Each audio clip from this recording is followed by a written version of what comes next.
नमस्कार। स्वागत है आप सभी का हमारे ऑनलाइन प्लेटफॉर्म पर। हम आज आपके लिए अंग्रेजी की क्लास लेकर आए हैं जो कि लगभग सभी कंपटीशन एग्ज़ाम के लिए महत्वपूर्ण है, जैसे रीट, एलडीसी, पटवार, सभी में इनमें से जो है क्वेश्चन आपके पूछे जाएंगे।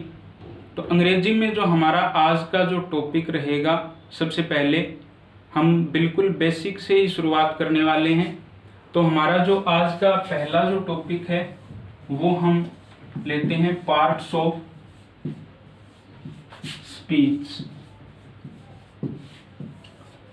देखिए दोस्तों, पार्ट्स ऑफ स्पीच आखिर होता क्या है। जैसे कि नाम से ही हम देख सकते हैं, पार्ट्स ऑफ स्पीच, स्पीच के अलग अलग पार्ट। जो भी हम सेंटेंस देखते हैं, बोलते हैं, उनमें जो उसके अलग अलग पार्ट्स होते हैं, जैसे हम कह सकते हैं कि इसके जो कोई भी चीज़ हम देखते हैं, एक संपूर्ण चीज़, उसके जो अलग अलग इंग्रेडिएंट्स होते हैं, उसी प्रकार हम कह सकते हैं उस स्पीच के, सेंटेंस के इंग्रेडिएंट्स को हम पार्ट्स ऑफ स्पीच कह सकते हैं, मान सकते हैं। तो अंग्रेजी में पार्ट्स ऑफ स्पीच की जो संख्या है वो 8 होती है। जैसे नाउन,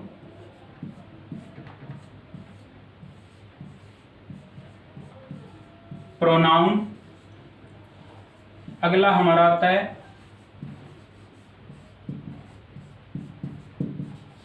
एडजेक्टिव,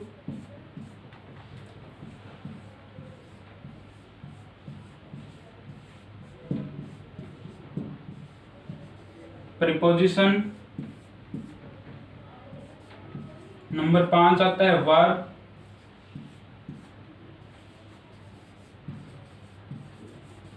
एडवर्ब,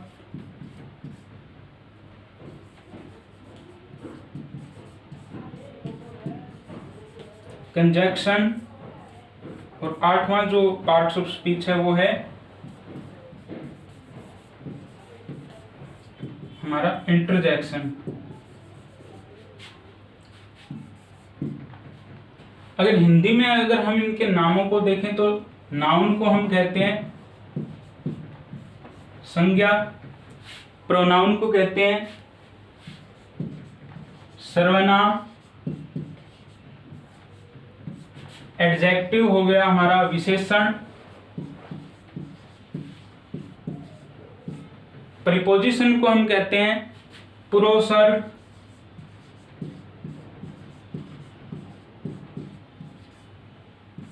वर्ब को हम कहते हैं क्रिया, एडवर्ब हो गया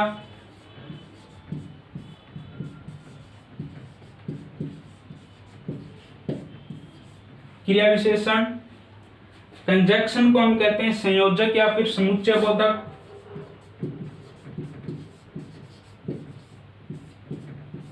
और इंटरजेक्शन को हम कहते हैं विस्मयादि बोधक या विस्मय बोधक।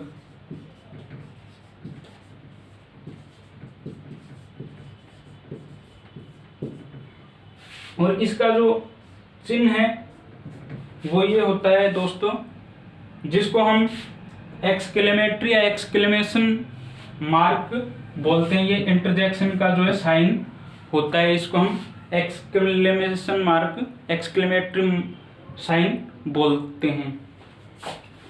तो चलिए आज का हमारा जो टॉपिक रहेगा, सबसे पहले सबसे बेसिक से हम स्टार्ट करते हैं। बिल्कुल आसानी से आपको समझाया जाएगा, बिल्कुल हम बेसिक लेवल से शुरुआत करते हैं। हमारा जो सबसे पहला जो टॉपिक रहेगा वो रहेगा नाउन के बारे में। हम आज पढ़ेंगे कि नाउन आखिर होता क्या है, इसका यूज कैसे होता है। हर एक एग्जाम में इसमें से एक लगभग प्रश्न पूछ लिया जाता है, कंपटीशन एग्जाम हो चाहे स्कूल एग्जाम हो, सभी में इसमें से प्रश्न पूछे जाते हैं। तो चलिए हम शुरुआत करते हैं। सबसे पहले देखते हैं नाउन। नाउन आखिर होता क्या है। जो हम परिभाषा शुरू से ही छोटी कक्षाओं से भी पढ़ते आ रहे हैं कि नाउन किसी व्यक्ति, प्राणी, वस्तु का नाम जो होता है उसको हम नाउन कहते हैं। तो हम कह सकते हैं कि noun is a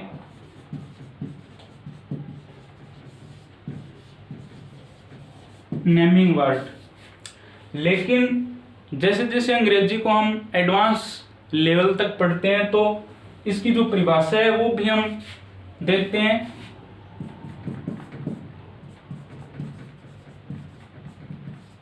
noun is a name of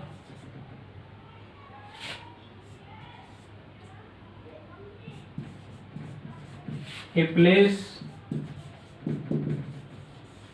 thing,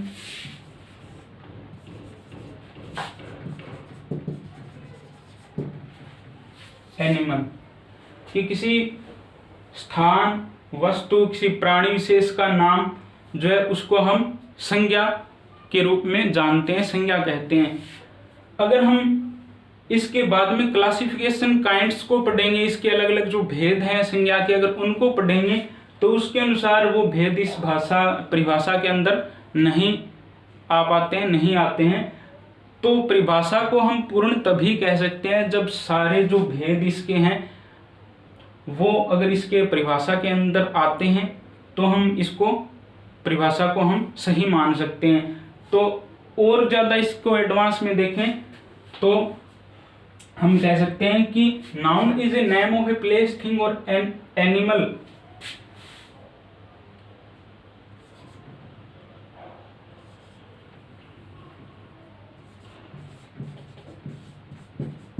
an emotion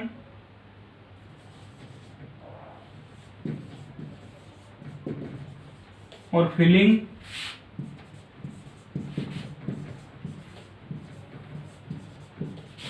which we can feel or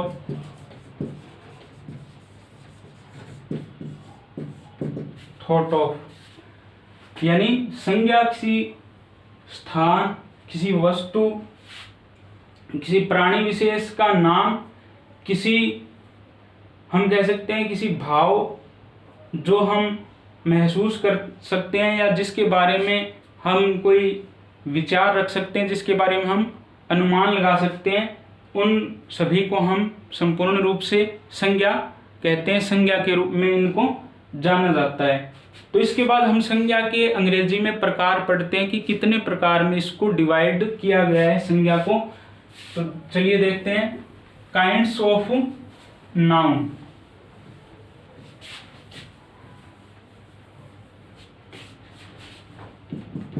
अगला जो हमारा रहेगा काइंड्स ऑफ नाउन, संज्ञा के प्रकार। अंग्रेजी में संज्ञा को मुख्यतः 5 भाग में डिवाइड किया गया है, क्लासिफिकेशन इनका किया गया है। चलिए देखते हैं कौन कौन से हैं। सबसे पहले जो आता है वो है प्रॉपर नाउन। दूसरा जो नाउन है इसका जो प्रकार है संज्ञा का वो है कॉमन नाउन। तीसरा जो इसका प्रकार आता है वो है कलेक्टिव नाउन। 4 नंबर हम देखते हैं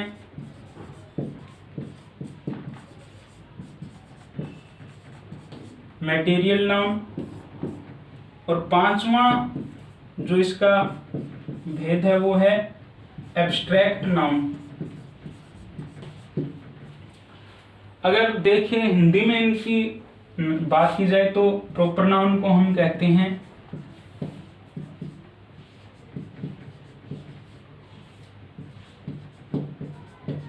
व्यक्तिवाचक संज्ञा। कॉमन नाउन को कहते हैं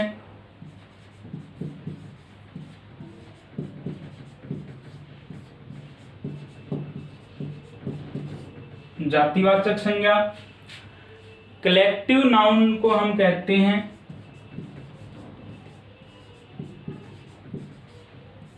समूहवाचक संज्ञा। मटेरियल नाउन को हम कहेंगे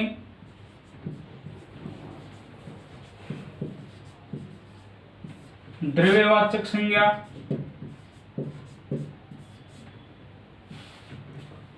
और एब्स्ट्रैक्ट नाउन होती है हमारी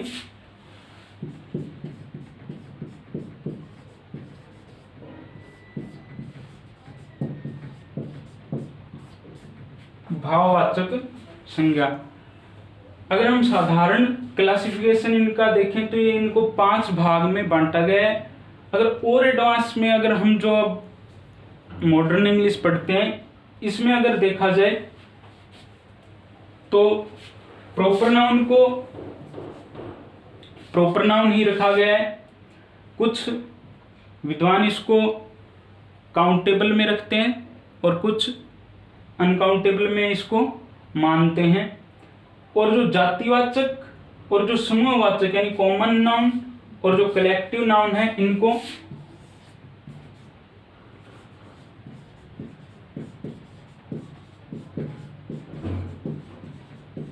काउंटेबल्स या फिर काउंटेबल नाउन के अंदर इनको डिवाइड कर दिया गया। और जो 4 नंबर और जो 5 नंबर हमारा जो भेद है मटेरियल नाउन और एब्स्ट्रैक्ट नाउन, इनको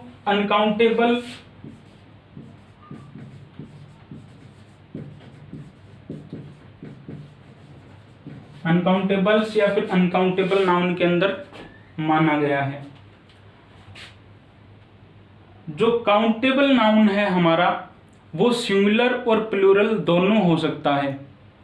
जैसे कि हम लेते हैं कोई वर्ड बॉय, ये काउंटेबल है और सिंगुलर वर्ड है, इसको हम प्लूरल भी बना सकते हैं।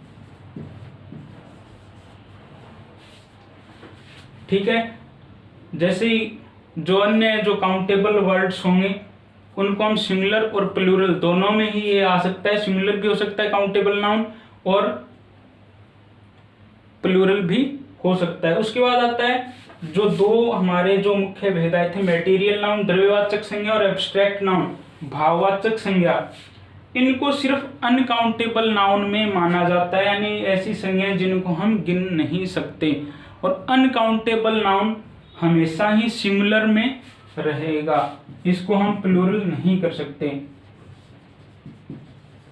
यानी अनकाउंटेबल नाउन हमेशा एक वचन में होता है। इसको जरा ठीक से समझिए, ध्यान से समझिए कि काउंटेबल नाउन सिंगुलर और प्लूरल दोनों हो सकता है, जबकि अनकाउंटेबल नाउन हमेशा सिंगुलर ही होगा, इसको प्लूरल हम नहीं कर सकते। जैसे कि हम एक एग्जांपल से इसको समझते हैं। जैसे एक वर्ड है हमारे पास मिल्क, ये मटेरियल नाउन है, मटेरियल नाउन में आता है। अगर हम ये अनकाउंटेबल नाउन है और ये सिंगुलर रहेगा, इसको हम प्लूरल अगर करेंगे, प्लूरल करने पर इसका होगा मिल्क्स। तो अगर इसको हम करेंगे तो या तो जो अर्थ होना चाहिए प्लूरल का वो नहीं आएगा, या फिर इसका अर्थ का अनर्थ हो जाएगा। जैसे मिल्क का अर्थ होता है दूध, जबकि मिल्क्स शब्द का अर्थ होता है दूहना, यानी किसी दुधारू पशु को दूहना, वो होता है मिल्क्स। जैसे वाटर शब्द है,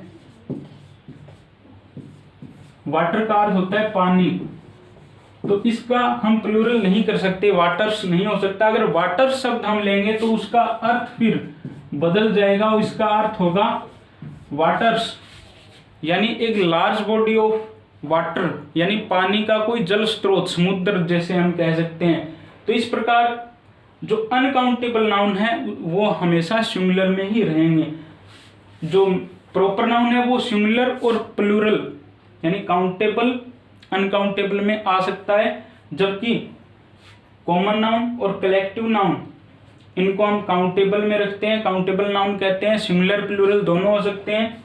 मटेरियल नाउन और एब्स्ट्रैक्ट नाउन जो होते हैं यानी इनको हम अनकाउंटेबल के अंदर रखते हैं और ये हमेशा सिंगुलर ही रहेगा। और ज़्यादा इसके एडवांस अगर लेवल में हम देखें, मॉडर्न इंग्लिश में हम और ज़्यादा एडवांस देखें तो मुख्य रूप में फिर संज्ञा के 2 ही पार्ट बना दिए गए हैं। इनका जो क्लासिफिकेशन है सिर्फ 2 ही रूपों में हम देखते हैं। यानी ये जो शुरू के जो 4 नाउन हैं, यानी जो 4 पार्ट हैं शुरू के, यानी प्रॉपर नाउन व्यक्तिवाचक संज्ञा, कॉमन नाउन जातिवाचक संज्ञा, कलेक्टिव नाउन समूहवाचक संज्ञा, मटेरियल नाउन द्रव्यवाचक संज्ञा, इनको 4 को मिलाकर के कह दिया गया है कॉन्क्रीट नाउन।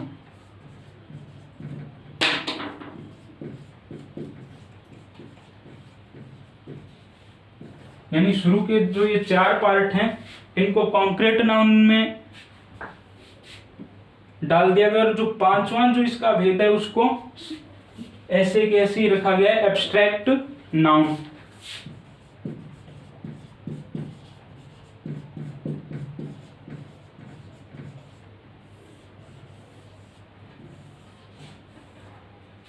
हिंदी में अगर देखें कॉन्क्रीट नाउन का अर्थ होता है मूर्त,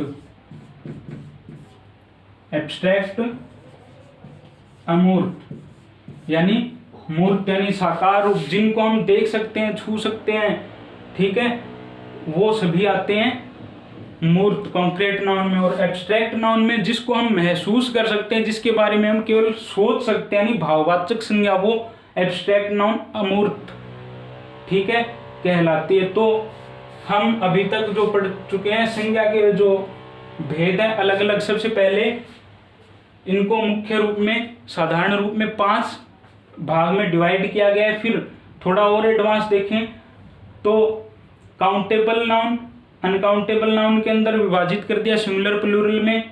और ज़्यादा एडवांस देखा जाए तो कॉन्क्रीट और एब्स्ट्रैक्ट नाउन, आज जो मॉडर्न इंग्लिश में हम पढ़ते हैं, ये 2 ही जो रूप हैं इसके चलते हैं। तो चलिए आगे हम ये जो इसके अलग अलग जो भेद हैं इनको विस्तार से पढ़ते हैं और अलग अलग समझने का प्रयास करते हैं कि भाषा के आधार पर, परिभाषा के आधार पर इनमें क्या जो अंतर है वो एग्जाम्पल से हम देखते हैं। तो सबसे पहले आता है प्रॉपर नाउन। सबसे पहले हम आज जो इसका पहला जो भाग है वो करते हैं।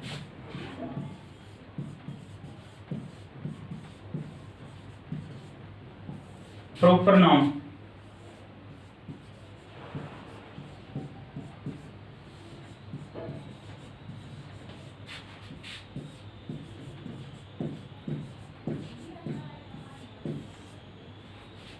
व्यक्तिवाचक संज्ञा।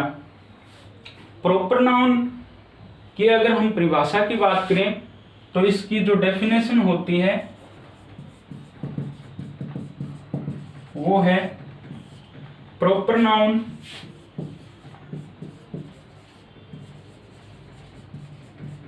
Is a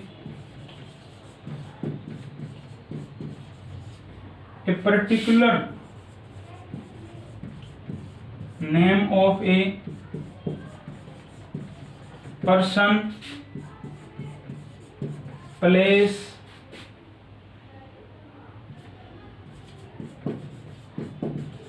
a thing or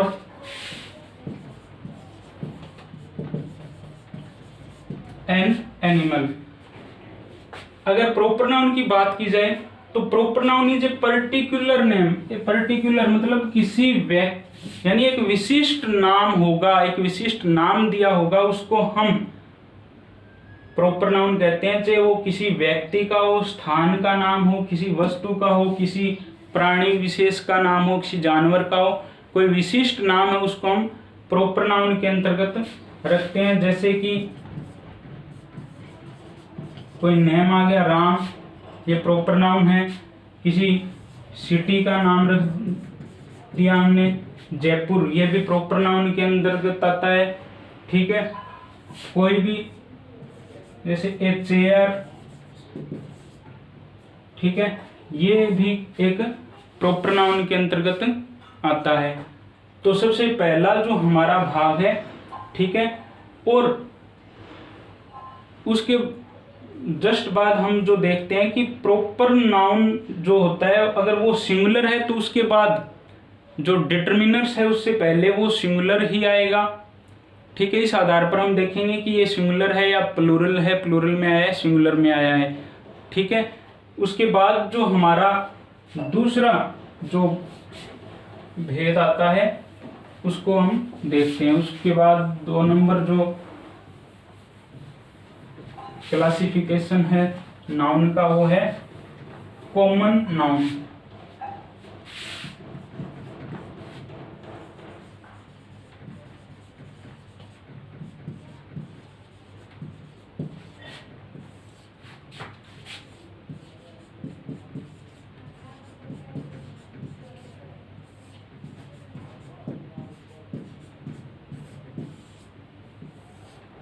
common noun होता है जातिवाचक।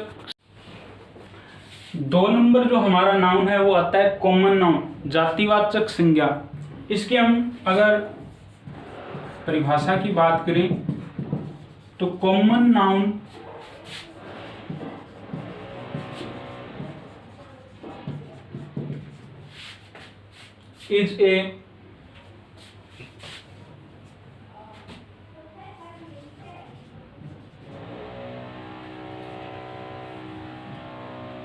is a name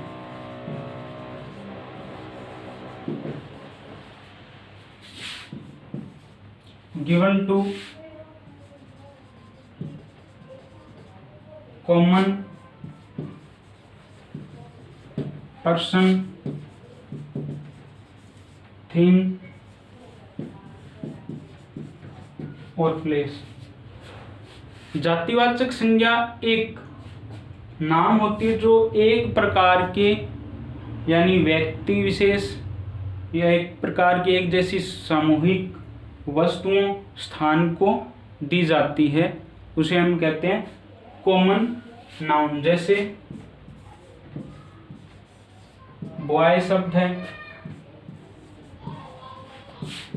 बुक पुस्तक, इसके अंदर जैसे हम अलग अलग प्रकार की सभी जो जितनी भी पुस्तकें हैं वो इसमें हम देख सकते हैं ये जातिवाचक संज्ञा के अंतर्गत आती है। जैसे हम अगर किसी विशिष्ट बुक का अगर नाम लेते हैं तो वो तो आएगी प्रॉपर नाउन के अंदर। ये कॉमन है, सभी एक सामूहिक रूप में हम पढ़ रहे हैं। कोई सिटी, ये वर्ड है सिटी, शहर। अगर किसी विशिष्ट अगर एक प्रॉपर शहर का अगर हम नाम लें तो वो आएगा प्रॉपर नाउन में, लेकिन हम लिख रहे हैं सिटी शब्द, ठीक है, तो ये एक सामूहिक कॉमन नेम दिया गया है सभी सिटी को, तो ये आ गया हमारा कॉमन नाउन के अंदर। तो इस प्रकार दूसरा जो हम भेद पढ़ चुके हैं, यानी common noun is a word और ए नेम, ठीक है, given to common types of, ठीक है, पर्सन, थिंग और प्लेस, यानी सामूहिक रूप से समूह के रूप में किसी व्यक्ति विशेष को, किसी व्यक्ति विशेष नहीं कहेंगे, किसी सामूहिक रूप में किसी वस्तु को, किसी स्थान को, किसी व्यक्ति को, यानी इनको अगर सामूहिक रूप में अगर हम देखें विशिष्ट न लेकर के तो वो जातिवाचक संज्ञा के अंतर्गत आता है। तो आज हम संज्ञा के 2 भेद पढ़ चुके हैं। आगे की वीडियो में हम नेक्स्ट जो पार्ट है वो करेंगे। तो तब तक के लिए आप सभी का धन्यवाद। हमारे चैनल को आप लाइक कीजिए, सब्सक्राइब कीजिए, अपने फ्रेंड्स को के साथ ये वीडियो शेयर कीजिए।